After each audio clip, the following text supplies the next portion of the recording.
Bu çəkilişi də aparıram ondan ötürü ki, baxın, türklər insanı öz milləti üçün, öz xalqı üçün nə qədər, bax bu şəlaləni oturub sakitcə seyr eləmək üçün. Məsələn, bu cür stollar qoyub belə dağın kənarına, piknik yerləri qoyub, hamısı pulsuzdur. Stolunu qoy, ye, zibil qabına da zibil tulla, bax stollardır, otur buradan dur, bax bu mənzərəni izlə. Sən kebab yap, sən nağar. Və oturmuşsan pul ver, söhbəti yoxdur. Diqqətlə baxın. O şəlaləni burada oturub baxırsan, insan sanki cənnətdədir.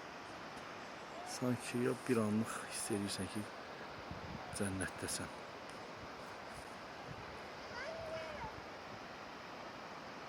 Tam çəkə bilmirəm, bu şəlaləni başlar qoymur.